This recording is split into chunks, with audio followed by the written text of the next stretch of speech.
Welcome to episode 270 of the All the Books Show, the official podcast of the David A. Howe Public Library. We talk book news, author news, and literary news, and spooky news. Spooky news. That's right, baby. It's not news.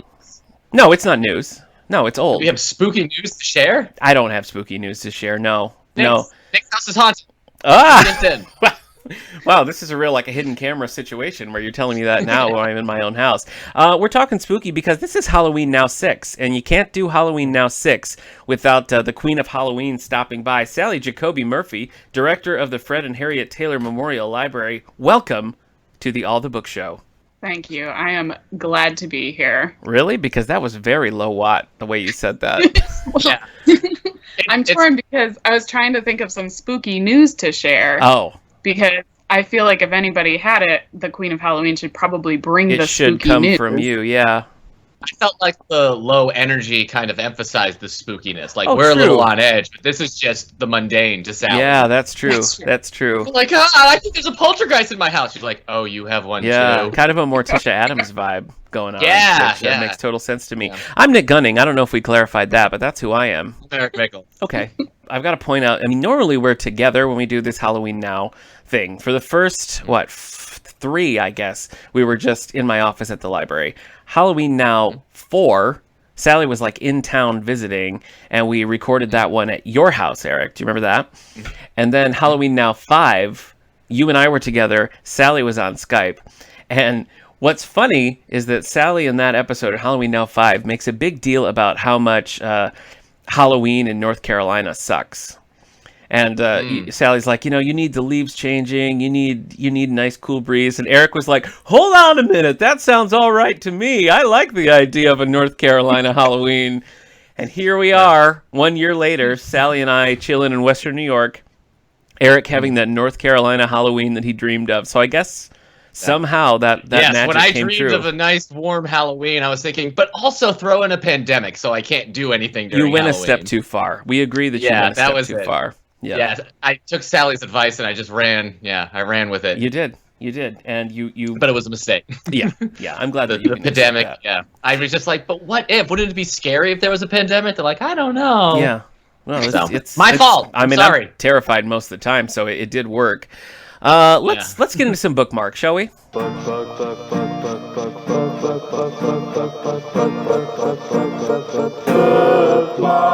Sally, as our guest, would you like to share with us what you've been reading lately? Anything fun or exciting? Ooh. Oh, is that where it comes from? Just having a guest over? I don't think so. Oh, okay. No. My bookmarks. So I actually was telling Nick that I planned this so this week I had 3 book clubs culminate in 1 week. Rookie mistake. So on Monday, it really was. But it was good. We read some good stuff. Okay. So Monday, we finished up Eleanor Oliphant. Oliphant? Is that how you say it? Yeah. Completely Fine. That's really been popular this past year. It was on the bestseller list, I think, at the end of last year. Okay. I don't think it's on there anymore. But finally, our book club was able to get our hands on enough copies. Yeah, so I know it's been a struggle for a long time. Yep. So that was pretty good. I thought at the beginning, didn't love her character, started slow, but then really got moving, and the ending is worth the read. So I'd recommend it. All right. And then 2 days ago, I did a book club with the Corning Community College, and we read Rising Out of Hatred by Eli Saslow, which is also a really great read. That's nonfiction. It's about him working with a prominent white supremacist who ended up leaving various white supremacy groups and becoming an advocate for social justice. Wow. So 5 stars. And then obviously been reading Christine, but I'm sure we'll talk about that later. Oh, definitely. And my father bought me this book about a year ago, and I'm finally getting around to it. It is called Men, Women, and Chainsaws. Whoa. Gender Modern Horror Film. So it's a series of essays on how gender plays out in horror movies. And this is great. Huh. If you are nerdy and into horror films, or you're into feminist theory or anything like that, this is the book for you. So I'm only a few chapters in, but so far 5 stars. I was gonna say, that's a popular topic with nonfiction. There was something like that in the Edgar Awards, just always deconstructing the role of women or minorities. It seems like with horror films, since it seems to be the genre that really emphasizes both those roles. Yeah, I mean, personally, I think that's why I fell in love with horror when I was a kid, is because it's one of the only genres that consistently had a woman as the protagonist in it. Yeah. And so when I was looking for like heroes, I found them in horror or sci-fi stuff. Woman who's the protagonist in like her own agenda. Yeah, but I wasn't think there something called like The Final Girls, or am I thinking of like just a movie that's called Final Girl? There is a movie called Final Girls, but it is based off of the theory. There's like a lot written on like why the last person in a horror movie is usually a girl. But there was a movie that came out maybe like 5 years ago. A pretty decent movie, honestly, called The Final Girls. So yeah, so that's what I'm reading. Well, it sounds like an eclectic batch. Eric, what about you? Oh, Hunt Man. Now, I also have to hold you to what you said in Halloween Now 5, and that's that you this year we're planning Christine and Cujo. Did you live up to that? Oh, no, because I guess I forgot I said that. Okay. All right. Understood. Also, Christine was way longer than I thought it would be. Oh my gosh. I thought a book about a haunted car would be quicker. But it wasn't. No. So maybe Cujo will be next year. Yeah. Okay. I can read Cujo. Yeah. What have I been reading? So I've been reading Just Imagine by Stan Lee. Back in like 2001, DC Comics got Stan Lee to come over and basically reimagine their heroes as if he was writing them. Yeah. Like the whole conceit was like, what if Stan Lee had created Batman? But like that's not anything you could recreate, period. So this is just him taking the concepts and just doing his own thing and reimagining them. I'm not done with it, but there are definitely more, like it varies from how much I like a version than the other. So I've read like his Batman, Superman, Lantern, and Wonder Woman, and there's a couple more in the collection I have, which is exciting because I've been wanting to read these forever, and I guess they just recently put out the trades. Oh, did they? Okay. I just recently found the trades. That's cool. So the art is different like Jim Lee does the Wonder Woman one, and Dave Gibbons does the Green Lantern one. So it's fun in a retro kind of way because it's basically reading like origin stories of these characters that Stan Lee's doing, but he still has a lot of that like 60s mentality. So like when Batman is like, how will I make a fortune? I'll become a wrestler named Batman. It's like, oh, okay, I'm back in the Silver Age where you can just do whatever you want. Yep. And I finished Christine, so we'll talk about that. But I also started Head Full of Ghost. Eric, that's the one that freaked me out. I donated my copy to the library because it was too scary for me. How many pages did you get in? I don't even remember. It was when it was brand new. Was the daughter like absorbed being into the wall? Yes. Okay, well, I'm past that. Okay. All right. Well, if it's a competition, you won, sir, because... Okay, was that where you're like, nope, because then there's like, the posters were her web, and she was like, her hands pressed to the wall, like was absorbing her. The whole vibe of it was just kind of like, it just made my skin crawl. I don't know. Yeah. Okay. Maybe I can handle it now. Yeah. Maybe all these years. Might I suggest reading it in the bathtub with lavender bubble bath? Because that's what I'm doing. Okay. And it's much calmer than you would think. Yeah. So just a nice warm bath. It's hard to feel endangered in that situation. But I guess also I'm just being set up. Yeah. Like now I'm going to hear a noise in the room like, hello? Yeah, you're going to be so relaxed probably. I'm in the bath! Yeah. Like the lavender is good, but there are a lot of bad things that happen in bathtubs. I actually was kind of thinking that. Yeah. I mean, I just finished Haunting of Bly Manor, and we could talk about water trauma as well. So yeah, all right. I watched Invasion of the Body Snatchers from 1978. Oh yeah, with Donald Sutherland and Leonard Nimoy. Oh, Jeff Goldblum, Leonard Nimoy. One of the actresses was in Alien. Okay. I was worried because I had to leave for the night to pet sit, and I was worried Kendra would find it too scary to stay home alone, but she was fine. She didn't think it was that scary. It's more like creepy imagery than like creepy in general. A lot of times it's just like up until the very end, they're like, maybe we should go to the police. It's like, you can't go to the police. Right, I know. They're like, I know, the airport. It's like, how? It's crazy, but it's still like a very entertaining movie. It is, yeah. Of course, this is based on Jack Finney's novel, The Body Snatchers. And it was the guy from the 50s movie. Yes. For that brief. I was just going to say. Yeah, it's Kevin McCarthy from the 50s version, which I love that 50s version. Yeah. It's nice because he's coming in and he's screaming, they're here. And then the 50s version, they like did that whole like, oh, we'll stop them. Look to the skies, blah, blah, blah. And like this one is like, no, the real ending is him just screaming in the streets forever. Yeah. And that speech at the end of that is like verbatim with what he says in this new movie. Like they pretty much just took that thing. Yeah. Every time we talk about this, I think it's funny. But in the book where there's a big Miles and Carol at the end, they're getting ready for a big confrontation. And he makes a big point of being like, I can't take on all these people alone. And she's like, what do you think? I'm just going to stand in this corner and scream? Like, let's fight these guys. Mm-hmm. And it's such a cool moment in the book. But in the 1950s movie, she just stands in the corner and screams while he fights them out, which, it always cracks me up. The book was kind of ahead of the curve there. The 50s version shows you that in the 50s, you couldn't have women or communism win. No. All right. Did I watch anything else spooky? I guess we watched Underworld Evolution, which is the second Underworld movie. Are those spooky? No, nor are they very good. Okay. But Kendra watched all the Resident Evil movies with me a while ago, so I owe her all the Underworld movies. That's a fair trade. She just hasn't seen the last two that came out. So we learned a lot about Kate Beckinsale and Martin Sheen. Not Martin Sheen, Michael Sheen. Who's the British actor? It's not Martin Sheen. Yeah, Michael Sheen. That makes sense. Michael Sheen and the director who did those first two Underworld movies, about all their relationships. It's rough stuff for some people. Hey, speaking of Martin Sheen, I watched that West Wing special on HBO Max. Oh, yeah. It was so good. Were either of you fans of West Wing during its time? Yeah.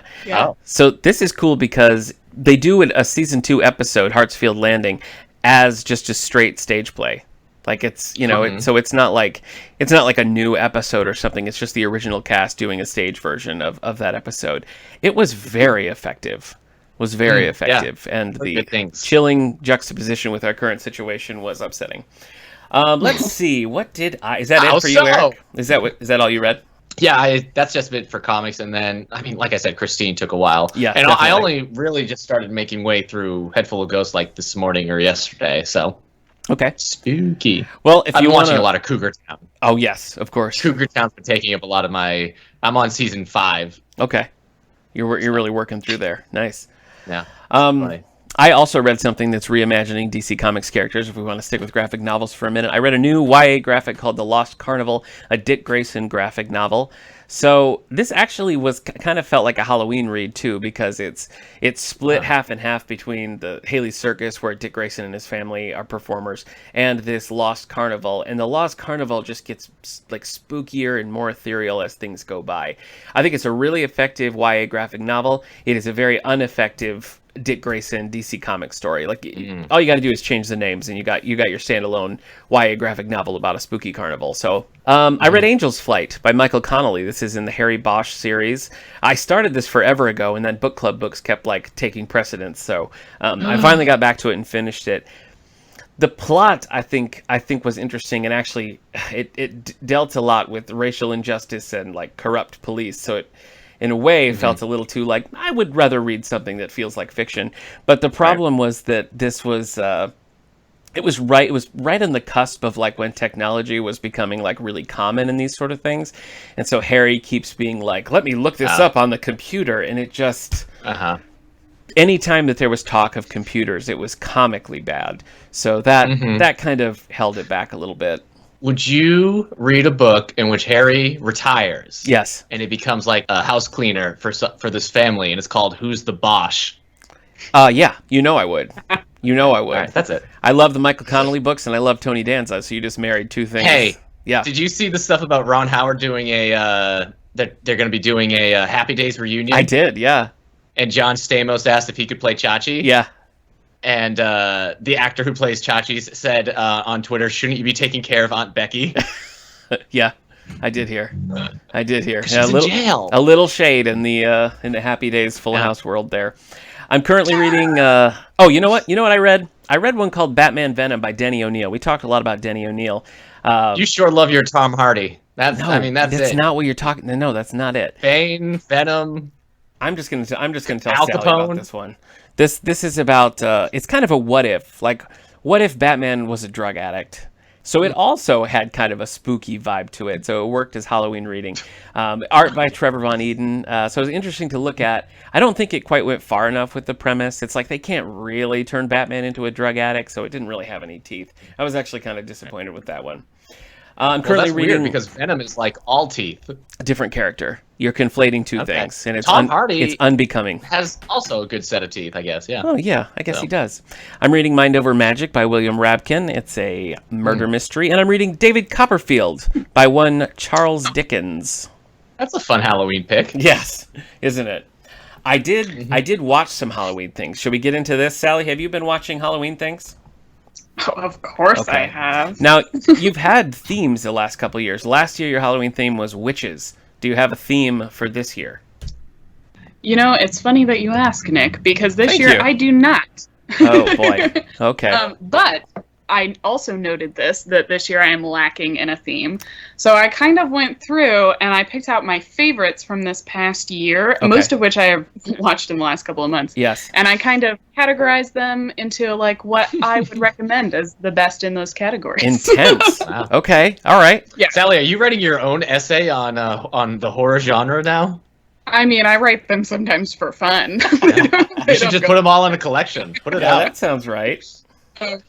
But yeah, so I've been watching, like, they've been all over the place. So it's funny that you mentioned Bly Manor because I thought that was great. And Really? I thought while watching it, Nick would like this because it's kind of your level of spooky that you usually like. Although you're making a face like maybe you didn't like it. I actually kind of thought it sucked. Oh, really? I really liked Haunting of Hill House. Though, did you watch that one?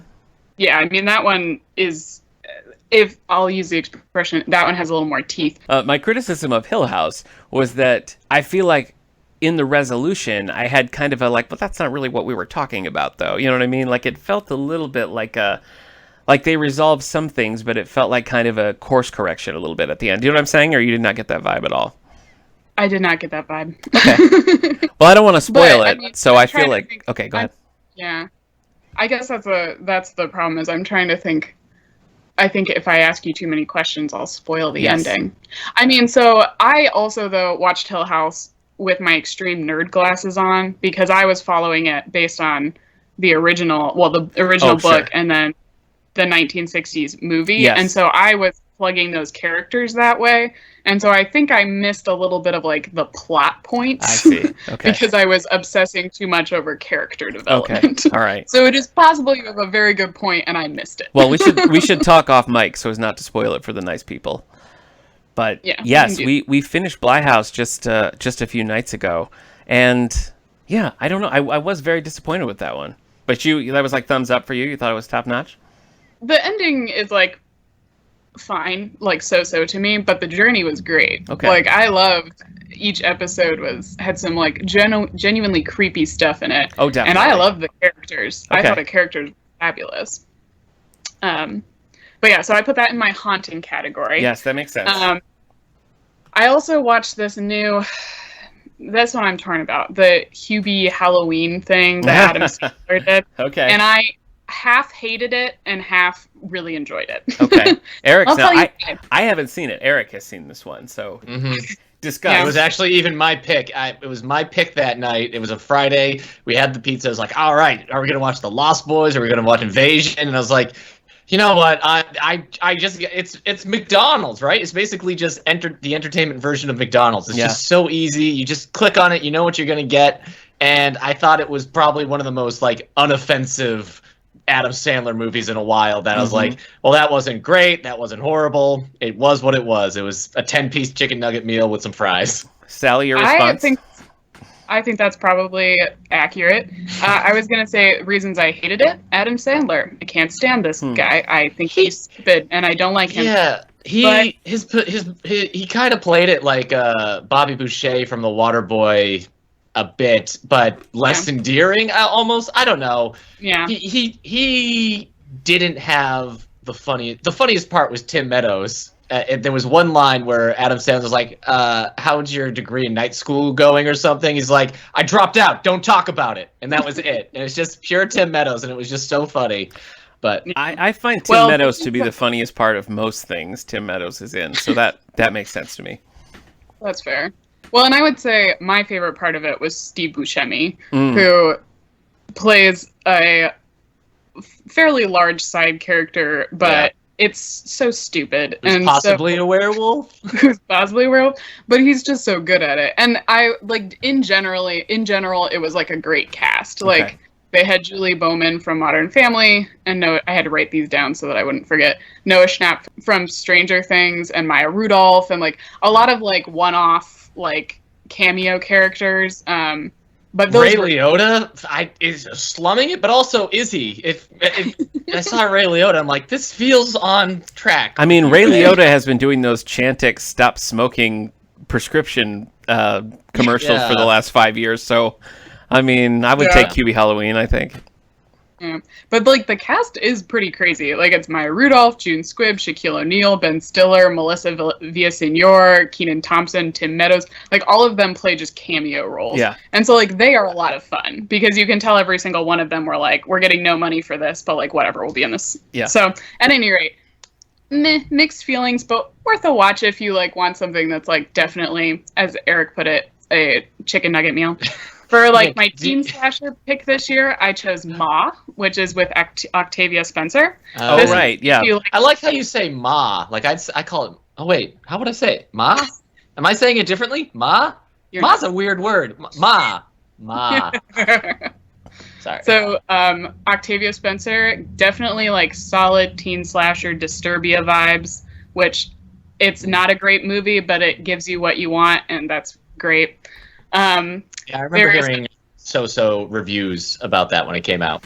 For sure. You have to go in assuming you are going to watch just a teen slasher movie. Speaking of Octavia Spencer, are you going to watch this new The Witches movie with her and Anne Hathaway?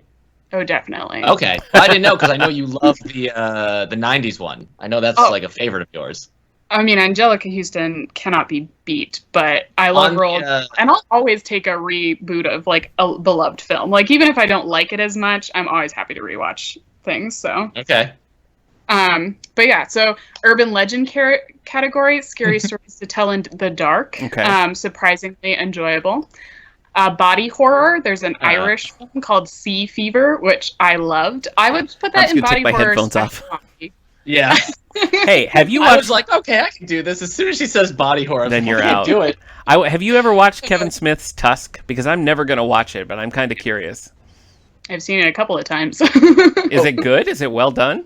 I think it's pretty well done, actually. It is gross. Like, it is gross level, like human centipede gross level. Okay. Yeah, I'm never ever going to watch it. Never in a million years. You would hate it, but it is enjoyable. Okay. All right. Humor, hide and seek. That was surprisingly really great. And I think actually, so it's a little bit gory, but I think you guys would enjoy it. Okay. Hide and seek, or are we talking Ready or Not? Oh yeah, sorry. Ready or Not. Nice catch, Eric. I did see it. I saw it in Halloween theaters guy 'cause with I thought the it was win. going to be. I thought it was going to be funny, and I thought it could be funnier. There were bits that were funny, and then I just went like the bit where the guy is constantly trying to figure out how to use a crossbow, and he's watching like crossbows on YouTube, and like people are falling behind the window. I just wanted it. I didn't think they did enough with like the setting with that house. Like it's supposed to be this like hide and seek game in this big house, and I guess I wanted like more extravagant sets in this house that they're hiding in, and it was a bit too brutal at the end for me.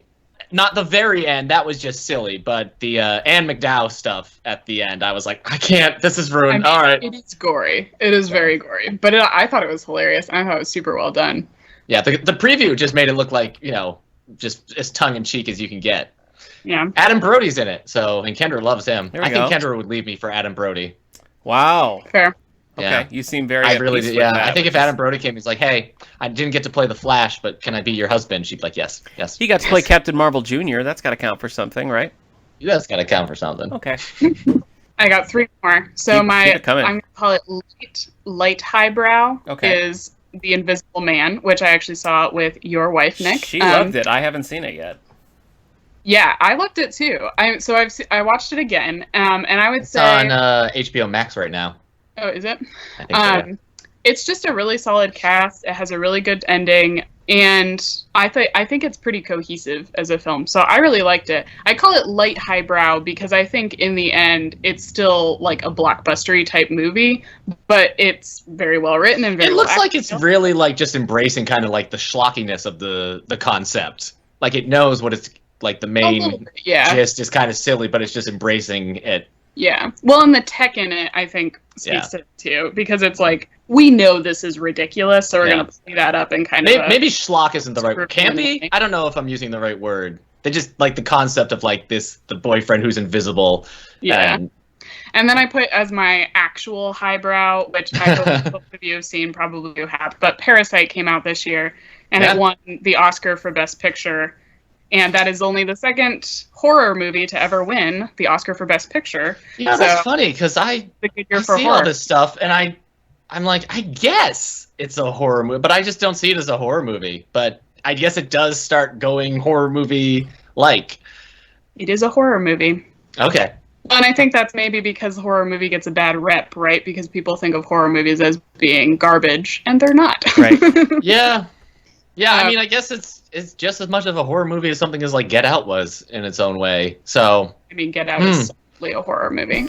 No, I know that, but I guess how like Get Out is kind of like it's a horror movie, but it's also like this critique of like society and like, but like, yeah, it's when people are talking like, oh, you gotta watch Parasite for Halloween. I'm like, for Halloween? Yeah. Actually, so I have two more really quick. So I invented a new category called... You've invented a new Halloween category? Queen of Halloween. Queen of Halloween. Yes. I designate. Yeah. Well, I'm going to call it Eat the Rich because there's something very cathartic about any time there's a horror... Well, yeah. So there's a lot of them that fall into this category, I would say. But this one I am giving as my number one in this category, which is The Hunt.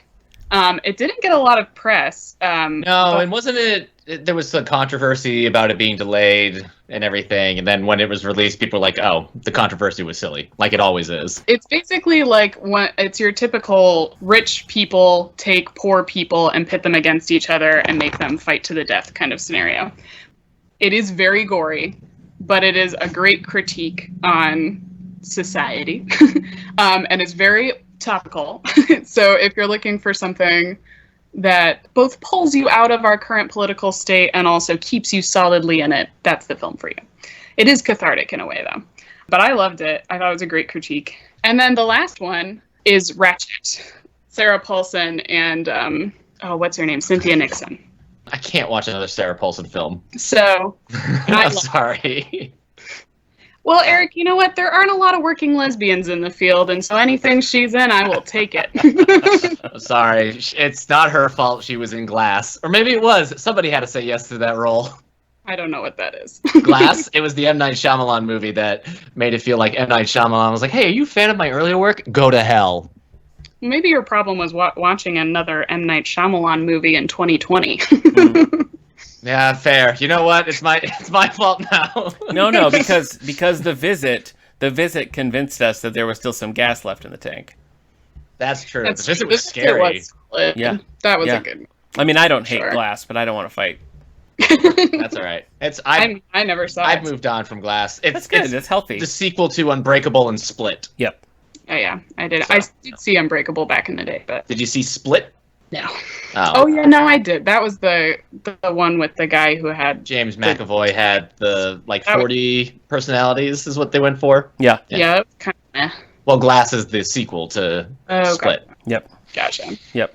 Well, at any rate, Ratchet is great. Sarah Paulson and Cynthia Nixon are solid in it. And I love the idea of taking like a character that's made so many cameos and making her the focus again. So it's supposedly there are 4 storylines to this saga. Ratchet's done cameos? The character Ratchet is like a character from One Flew Over the Cuckoo's Nest, and she's been in a lot of cameos in like other horror. Like she shows up. Oh, I didn't know that. Yeah, I mean she's kind of the archetype for the bitter nurse character. Yeah. Somebody who is supremely good because they care for others, but also like very jaded by the reality of death. So she shows up in a lot of like things as a one-off. Sometimes directly as herself, and sometimes more vague. Is Ratchet a horror themed show? Or is it more like character study like Cuckoo's Nest was? No, well, it's a little bit of both, but I would put it solidly in the horror genre. I mean, they play up the whole question. So there are serial killers involved in this one, but they also play up the whole kind of era of groundbreaking mental health stuff. So her being like obsessed with lobotomies and things like that definitely play a role. But it's got sort of a Bonnie and Clyde theme to it too, which is also interesting. So I really liked it. Did you ever see Dr. Sleep, Sally? Last year you had not seen it yet. I have not seen it. Oh, okay. No. I'd be interested to know what you think of it, because Eric and I saw this when we were at the NYLA conference. What, last year was that, Eric? It was freezing. Yeah. So we saw this, and I really liked it. There's a very upsetting death scene in it that this time I knew it was coming, and I was like to my wife, I was like, maybe just go out of the room for a minute, and I'll just, because but no, I still really like it. I think Ewan McGregor does a great job. I love the way that the director was able to marry elements from the Kubrick film The Shining book and the Dr. Sleep book and sort of merge them into something that makes sense, because it effectively, I think, serves as a sequel to both the Kubrick film and like The Shining, the book. So it kind of takes these three different looks at these characters and makes it something cohesive, which, I mean, love it or hate it, I think that's impressive to be able to pull off. So I like that. I did rewatch Nightcrawler not too long ago with I almost said Jared Leto and got mad at myself. Jake Gyllenhaal and Rene Russo. And it's just about this guy who is very detached from everybody else. He's kind of a loner, a night owl, and he starts getting in on the job where you film accidents and everything that are happening like way early in the morning, and then you sell them to the news industries for their morning shows. And he's a creepy character he's got a lot of like elements to him that would make him like great in the workforce, but he's still kind of a creepy character who you wouldn't want to be in a car with. All right. So that's it. Nightcrawler. Okay, nice. My Halloween reading, I think, has been a little off. Usually I try to do more than this, but yeah, Christine was Mammoth, so that took up a lot of time. I did read Frankenstein for the book Mammoth. club. That'd be fun. Oh, that would be. I'd never read the Mary Shelley Frankenstein before. I'd read the play a long time ago, but the book was still not what I expected. I know we talked about this a little already, but we've been asking the last couple of weeks for listener responses on what some of their favorite Halloween books are. So I've got a couple here. So jump in if anybody's read any of these. Chris on Facebook says Clive Barker's Books of Blood. This is a 3-volume set of Barker's early like horror anthology type stories. Have either of you read Clive Barker stuff? No. Okay. Well, Chris on Facebook says Books of Blood. Teresa recommends The Graveyard Book by Neil Gaiman. Yeah, made me choke. I got choked up at the end. Okay, you recommend it? So it's a good book. Yeah, it is a spooky read. I mean, it's about a boy who this isn't a spoiler. It's like the first chapter. His family is murdered by a serial killer at the very beginning, and it's a baby who just like wanders off. And or a toddler who wanders off while that's happening. Nope. And ends up in a graveyard, and the ghost of the graveyard raised him. So it's kind of like almost like the Jungle Book, but with ghosts. I see. That makes me think back to the live-action Pete's Dragon movie, where the parents are in a car crash and the little kid is just by himself. I'm still haunted by that. And that was Pete's Dragon. Okay? Yeah. It's a musical. On Twitter, @GingerCap says Something Wicked This Way Comes by Ray Bradbury. Sally, have you read this one? I would have to be reminded of the plot, but I'm pretty sure I have. Okay, I'm pretty sure there's I've talked about this before, but those old radio broadcasts that I used to listen to, they had a lot of Ray Bradbury in them. They're actually curated by him. That's cool. And I'm pretty sure that's one of them, but I can't remember what the plot of it is. I haven't read this one. The carnival rolls in sometimes after midnight, ushering in the Halloween a week early. The shrill siren song beckons to all with a seductive promise of dreams and youth regained. In the season of dying, Cougar and Dark's Pandemonium Shadow Show has come to Greentown, Illinois to destroy every life touched by its strange and sinister mystery. And 2 boys will discover the secrets of its smoke, mazes, and mirrors. 2 friends who will soon know all too well the heavy cost of wishes and the stuff of nightmares. Huh. Yeah, that sounds I think I must have listened to a very abridged version of it. But yeah, that is very familiar to me. I've read like some Spooky. Bradbury plays. I read Dandelion Wine and Fahrenheit 451, but I mean, maybe I'll add this one to my Halloween list for next year. On Facebook, Steven recommends Dracula by one Bram Stoker.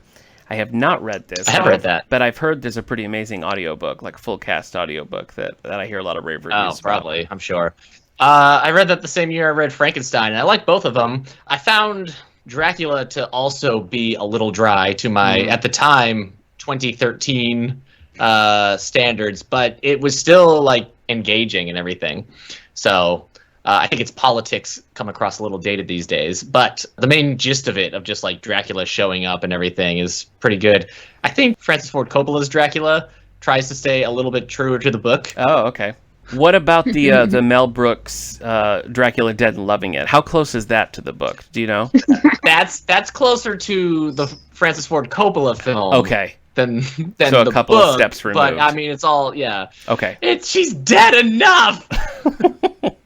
Dracula is weird because it's not. I mean, it's written in like a series of correspondence, which I don't think anybody like realizes before you read it. Yeah. But it has a lot of good women, like good female characters in it, which is surprising. Unexpected. Times, yes, so. Absolutely. Yeah. On Facebook, Patrick says, "The House with the Clock in Its Walls." This is kind of fun because this was written in my hometown, and the house that is referenced in this was an actual, like, it was based on an actual house that I've walked by a million times. That's cool. Oh, you want to go? Let's Yeah. go. Let's do it. Field trip. It is fun. Every time I read something that's supposed to be like spooky and it's talking about stuff that are really going for like the Cthulhu nature kind of stuff, and it's talking about like New England town, I'm like, oh yeah, that's fine. Just drive through that all the time growing up. And like whenever they're describing buildings, it's like, I know, it's the church across the way. It's right there. Stop describing it. Everything's gray. You didn't watch the movie though, right? No, I haven't seen the movie. I heard the movie it's Sally. Who's the director? Because he's like normally a horror director. Eli Roth. Does that sound right? I've never seen it. I don't know. Oh, directed it, and like Spielberg was a producer on it, and Eli Roth was like, how scary can I make it? How scared can I make the kids? And Spielberg's like, just scare the crap out of them. Wow. Okay. So, and I might have actually cleaned it up a bit. Spielberg can have a bit of a potty mouth when he wants to. Interesting. You should save that for an upcoming spotlight. We're finally going to do that Spielberg spotlight we've been talking about for years. Anyway, thanks to all the listeners who submitted answers to that question. We didn't get to them all, but you can always send them to us at Twitter at All the Book Show or David A. Howe Library on Facebook. Oh, wait, but one more. Laura says Mexican Gothic by Sylvia Moreno Brown. That book was insane. That was completely insane. Finished it. I did, and it's just... It went in such a weird direction. Like, this moment happens where you're like, is this a dream? Is this... Oh, okay, we're doing this. We're really doing this. Okay. And it was jarring and not particularly satisfying. But Laura loves it. I've been in those situations. Yeah. I've been in situations watching a movie or something or a show, and it's like something happens like, oh, we're in a dream. And then it just keeps going. I'm like, right? Oh, no. Right? And then it keeps going. I'm like, well, what the frick? Comics do that sometimes. That's Ex true. Machina did that. That's anyway. true. You know who else does that sometimes? Stephen King. Let's do it.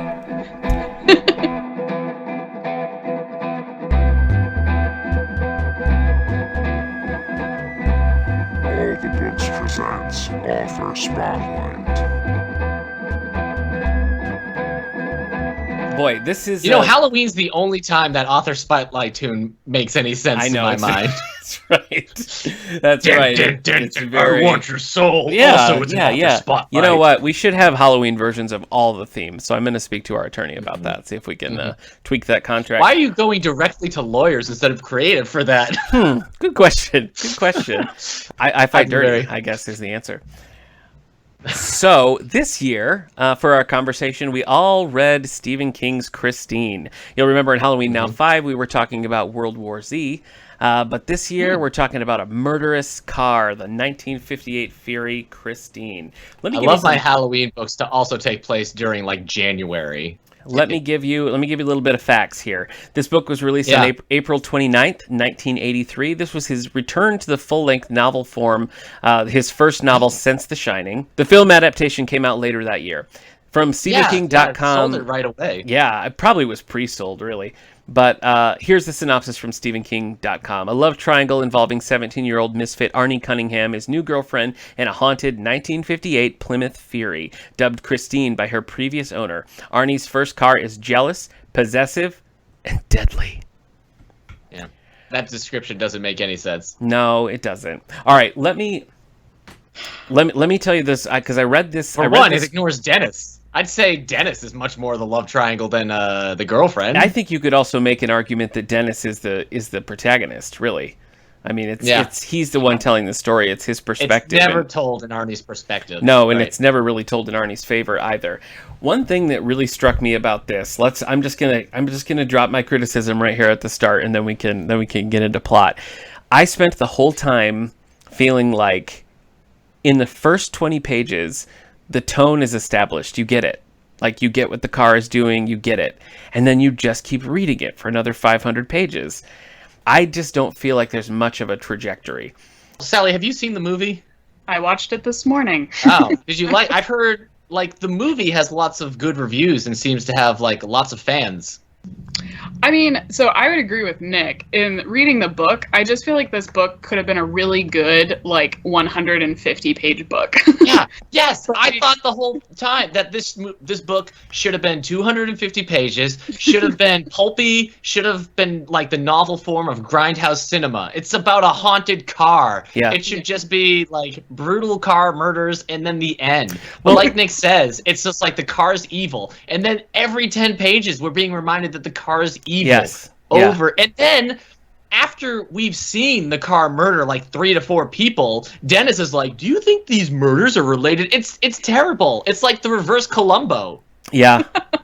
Well, all that to say, I think I had mixed feelings about the movie, and I don't know if we're going to go back to it later, but I will say in a brief synopsis, what I liked about the movie was that it was the 150-page version of this. But what I didn't like about the movie was they changed a few things, and they made it, and it's just like not a very well written movie. So those are like my critiques of it. But I mean, I'm glad I watched it.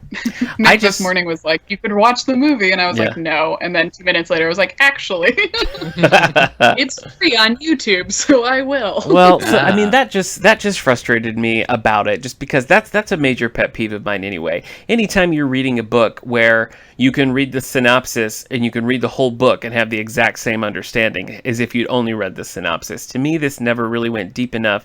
It didn't do anything interesting enough to really merit its 500 pages. And I read this on StephenKing.com, which is actually a pretty cool website. You know, most author websites are just like blurbs and like recent appearances or something. StephenKing.com is actually pretty content heavy with some pretty interesting things on there. Stephen King, that doesn't surprise me. Stephen King has never even heard of the word blurb. Wait, are you kidding me? Do you mean paragraphs? Stephen King writes a blurb on every book that's published. Of course he's heard blurbs. Anyway. This book scared Stephen King. This is according to Stephen King, here was his inspiration. One night I was turning into my driveway. I saw the odometer numbers on my car turn from 99999.9 to 10,000. I found myself wondering if there might not be a story in an odometer that ran backwards. The car I thought would get younger instead of older, finally collapsing into its component parts. The next day I started writing it. I thought it would be a funny short story, a kind of American graffiti. Instead, a fairly long novel came out, a supernatural tale about girlfriends, boyfriends, and Christine. So even the man himself knows that this was kind of designed to be a short story. And that explanation here, if this was just sort of like you're saying, a novella or short story length horror version of American Graffiti, where a car is driving around town and instead of like listening to the Big Bopper, it's killing people. I mean, there's definitely something there. So, he's doing the thing he does where he's trying to like really set everybody's character and really get into all. But this is not the book where you want to get into like this everybody's character from birth to from womb to tomb. He's just like, why is Dennis the way he is? What happened in the past 5 years of Dennis's life? But what happened in the 5 years prior to Dennis's life? That it's all just if he thought I was supposed to either be scared or interested in LeBay, he's insane. Yeah. I have never been as uninterested in a character, villain or otherwise, as I have been this character. Yeah. he's not the character you want to start getting more dialogue as the book goes on. So, I mean, if we give a more detailed overview of the plot, I guess you have Arnie Cunningham, who is who the story is being told about. The narrator is Dennis, his friend, and Arnie is described to be sort of, like a nerdy guy with not a lot of friends, awkward socially, and Dennis, for whatever reason, they just kind of click and they're friends.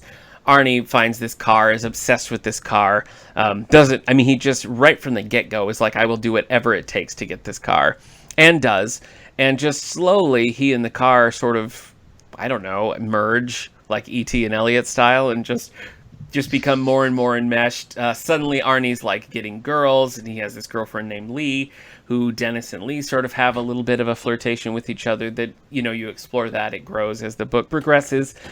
But ultimately, like I said, it's just kind of stuck. It's stuck in one place and just keeps vamping on that theme the whole time. So, I don't know. Sally, I mean, what did you think about this? I mean, I think my initial problem with the book was that, like, Stephen King feels things about cars that I don't feel. Okay. And There's a lot of things about things I don't care about. I feel like if Stephen King was someone I trusted to write women or to have women characters, I would think this is an interesting critique on, like, what women were supposed to be or do, or how they manipulated men in this, like, era of, like, pre-feminist whatever. But he's not good at it. And so for me, I was, like, somewhat put off by the initial premise of it, but I actually grew to like it from, like, a campy standpoint. But I agree with Eric in that the characters, or like the attempt to make character development out of all of these like other characters just like did it in for me. And especially there's like a huge segment in the middle where like Dennis is taken out of the picture, and that made no sense to me.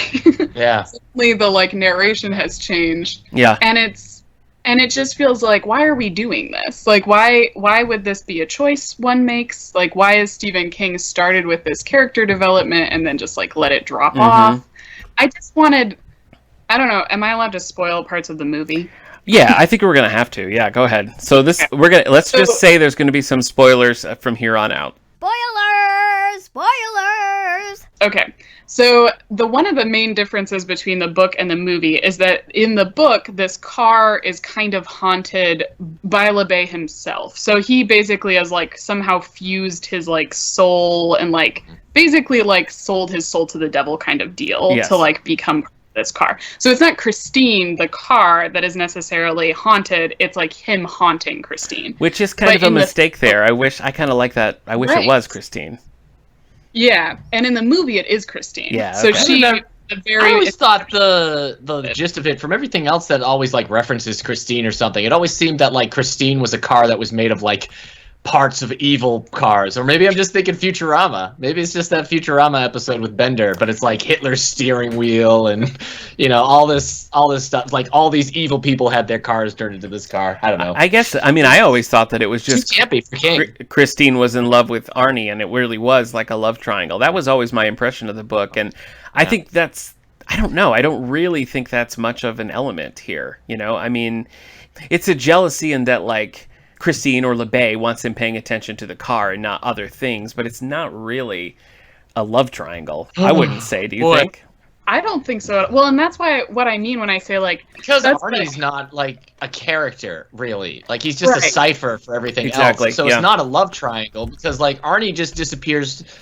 If he is a character, he disappears like as soon as we meet him, because as soon as we meet him, he sees Christine. Yeah. And so like we never see Arnie as he's like supposed to be, just this guy who talks about cars. And yeah, like Sally says, like if I cared about cars as much as Stephen King, maybe I'd be like, boy, yeah, you bought that fender? Where'd you get that fender? Oh, Grease Lightning! Yeah, I mean, I think we're only told about Arnie. Like Arnie is always a detached, like secondary character that the narrator is filling things in about, but it's often like just telling us rather than showing us, which gets a little exhausting in a book like this. But Sally, I want to kind of go back to something that you said, because you brought up something that Eric was talking about last week, and that was Stephen King writing women. So do you want to talk a little bit more about that, like how you found that to be? I mean, I just think like this car is like female, right? And the whole point of it is that that's the thing that Stephen King makes is like, yeah. And I think if I trusted him to write for women, I think it could be like an interesting critique of like how men treat women, especially in like a 1950s setting where it's like this woman is sort of this thing to like look at and be desired and like want. But then once you like obtain it, this thing has its own, like a woman has its own thoughts and feelings and like intentions, and like you don't get to control that. So like that could be a really interesting critique. However, I think Stephen King just really likes cars. And I think you can sort of tell that he's not, like, if he were good at writing other women in the book, that critique could work. But the only other two women of note in this book are the mother, who he starts by trying to paint as like an academic, but then ends by saying she's a queen in jeans or something like that, which is like this sort of degrading, like, oh, she thinks she's so great, but she's just another. Yeah. She's super controlling, and she wants everybody. She's more concerned about perception than reality, which just like, gives her no nuance. Like he's completely flattened what could be a really interesting character. Yeah. The dad is painted as like sympathetic but also helpless to the mom's whims. Eric, you made the point last year in the Institute, noting that like whenever there's a character, like especially a female character that we're not supposed to like, she's described in very detailed ways about her. It's always detailed and about like how unattractive. How unattractive. With she the is, Institute, she was very flat chested, and anytime we were in anybody else's head, everybody was like, "Oh, she's a flat chested bee," and it was always like she's stern but also flat chested, just in case you were worried. And then like right at the beginning of this one, where Christine like loses a tire and they're parked out, like the woman who's yelling at them to get off her lawn, so we also don't like her. Like he describes her as like waddling over, and she's round and all this stuff. But as soon as we meet Arnie's girlfriend, she's like as perfect as any girl can be in school. There's not a blemish on her, and she's so understanding and all this stuff. It's just, it gets to the point like, oh, okay, so we know Stephen King has a type, and it's the windswept hair on the virginal high school girls. Yeah, well, it equates their worth with their physical attributes. Yeah. Well, and even the end, again, spoilers. Yes. But even the end when he's like describing what happens to them later, and he's like, well, you would have thought that Lee and I would have ended up together, but you'd be wrong. Like, she's off and married to another guy. And it's like her only purpose, like, it's like he decided not to be with her, and now her only purpose is to be married to someone else. It's just this kind of like... Also, Christine's not the kind of book where I need one of those, like, Gary died in the war later that year. See, I never got to see him again. But I think that speaks to the book's origin, because to me that was very much American Graffiti. And if that's what was in his head when he was starting this, that you can see that connection. Yeah. I mean, I will say, like, I like a lot of Stephen King stuff. Like a lot of, like, I love Carrie, I love The Shining. But a lot of what I like about Stephen King is what people have done with Stephen King's works. And so I think, like, usually when there's a really strong female character in what he does, it's because somebody has corrected his, like, inability to write them well. Like, I still enjoy his writing. I think it's really straightforward, but, like, well developed in an interesting way. Like, the best of Stephen King is really interesting to read, but he cannot write women. He doesn't understand the nuance of women. He doesn't understand what good thing he made the car female. Right, like, what about this makes this car female, except for he's talking about her sexy, lines and stuff like that. Like, it's just a very weird, he's just very weird about it. I said to my wife, I was like, I just feel like at some point there's gonna be some inappropriate man on car in stuff, and I don't want it. You know what? Yeah, sure. he kind of held back on that. Yeah. So, but I mean, somebody did also take a crap in the car. So true. So, one of my problems with this, because like I did think it should be shorter. Nick, let's try to do a scene, okay? You be Dennis, and I'm just gonna be a mailman delivering Dennis mail, okay? All right. Let's see if I can like hammer home one of my complaints about Stephen King in general. All right. I'm just a mailman. Okay. I don't have a name. All right. You've never seen me before. You've never even talked to this mailman. Okay. All right, I'm bringing your mail. Like, hey, here's your mail. Hey, thanks, man. Hey, no problem. What happened to your leg? Oh yeah, I got hurt. It was a car situation. Man, oh man, I had a friend, he used to deliver milk all the time, delivered milk in the 50s, and it was a hard man, and his wife, very, very large woman, and he had to take care of her and all these things. Take the mail and I remember back in Vietnam, and I was just wandering down the thing, looking for the enemies, and we knew they were over the hill, and they came up, and there's a moment there where man can know that he might be meeting his end, and then everything just freezes, and you can taste it in your mouth, and there's bile coming up. 4 pages later. All right, see you later, Dennis. I've been the mailman you've never talked to before. Thanks for the mail. Bye. No problem, Dennis. And scene. Who's that, son? So you don't like how every side character has a point of view and wisdom to share? It's just so much. Yeah. It's just so much. And like everybody, it's not just wisdom. It's like ancient wisdom. Yeah. Everybody has somehow deciphered the human condition at this one point, and they're just willing to share it. I'm 34. I haven't lived that long. I'm only 34. I haven't lived that great of a life. I've still seen stuff I could share. I don't, which is random strangers. Yeah. Not even with your mailman? You don't have these kind of thoughts? Okay. I wave at my mailman and he waves back, but I'm not like, hey, there's a thing about fathers I've never really understood. Let's talk about some of the things that we liked about the book. Should I go first? Yeah, go for it. Okay. You both stared blankly at me. I like the format of hearing about the story not from Arnie himself, but from Dennis. I think if you go in and change some of that narrative structure, I think that actually would be a pretty compelling way to tell this story, because I think it would be a much more cliched type of book if you were just seeing it from Arnie's perspective as he's getting more and more sucked into this. I don't think that would be quite as effective as it was to hear it through Dennis. And I think what went too far in this was that Arnie was basically not a character. He was, like you said, he was just kind of a cardboard cutout to advance the story of Christine. Yeah. But at the core, the principle of hearing this kind of story from a bystander, I think could be really effective. So before I got a little fatigued with the book, I was actually really liking that part of it. What do you think of that?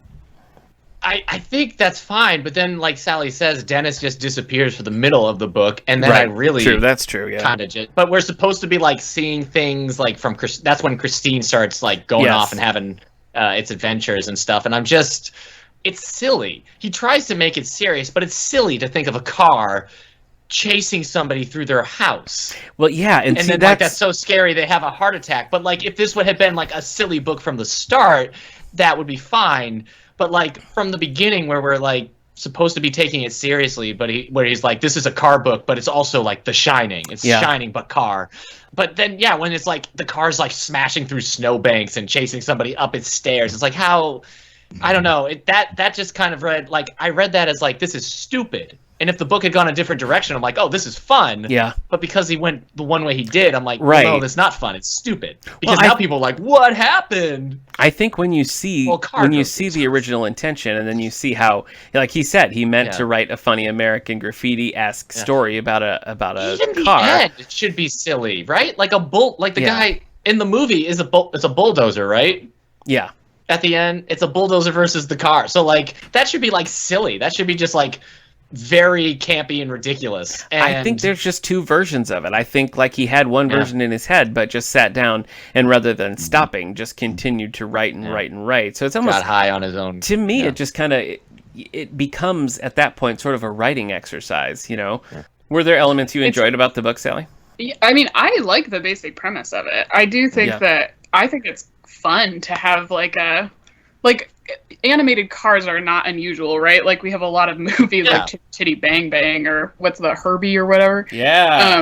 I think it's a fun idea to have an evil car. It's not an uncommon thing in our culture at large. And so why not have this evil car? And I actually liked that. I didn't like this at first, but it grew on me that you can't really tell what time period you're in because it's written in the 80s. And I think it's supposed to be the 70s. I think it's supposed to be the late 70s, yeah. Yeah, but I like the way he plays with culture because he'll reference songs that are on in like the 70s, but then it's very clear that like this greaser vibe is happening. Yeah, Arnie keeps, because he's being possessed by the older character, he's listening to like oldies, so there's a lot of like 50s, yeah. I thought that was like cool. I liked that. Yeah. How did you feel about the lyrics at the start of each chapter? I ignored them. Oh. I thought it was nerdy. I liked it. I mean, I don't know all the songs that he's referencing, but I really liked it. I thought it was neat. And I listened to it on Book on Tape, and so the author would, sometimes he would like sing a little bit of the, or the reader would sing a little bit of it. So I really liked it. I thought it was cool. Okay, all right. After we sort of are vamping, I feel like in one zone for a while, I actually kind of enjoyed the culmination. I liked the big like brawl at the end. I thought that was kind of fun. Eric and I might disagree a little bit. I like some of that long-winded atmospheric writing in parts, and I do think like when he's setting the scene with like the snow falling and the headlights and stuff. I was getting into that. I thought it was pretty cool. I like the bit where Christine commits her first murder, I suppose, against the one greaser and everything. Like it's just like out there on the streets and everything. I thought it was brutal and everything, and then like Christine just like returning to the garage, and how it's like after that like intense scene of violence, everything's just kind of quiet, and then it just gets quieter because all you hear is just like the ticking sound of the engine cooling. And I was like, oh, I can hear that. I can like see how like quiet and that creepy that is. Yeah, I agree. That was cool. I mean, there's a lot of good parts to this. Ultimately, I think it's just too much. Like, the bones are good, but it just goes on and on and on, and we know what the story should be. Like, we know what would work. Yeah, just simple story. Just an evil car that the kid is really into, and then they have to destroy the car. It's not hard. Right. Dang, gosh. Yeah, the LeBay character they largely cut out of the movie. So the car belonged to LeBay's brother in the movie, and his brother, since the car's evil to begin with, they still have the stuff where like his brother killed himself in the car, and his wife killed herself in the car, and their daughter choked in the car. But it's all very much like, because the car is evil, and I'm just LeBay, the guy selling you this car. But he's not really there after that. Yeah. But again, I am here for like the base idea of this book. So if Stephen King wants to rewrite it as a short story, I'd read it any day. Well, in his recent short story collection, The Bizarre of Bad Dreams, there is a short story about an evil car, and it's not really comparable to how this story plays out, but it's much more effective. So, I mean, I kind of like that one.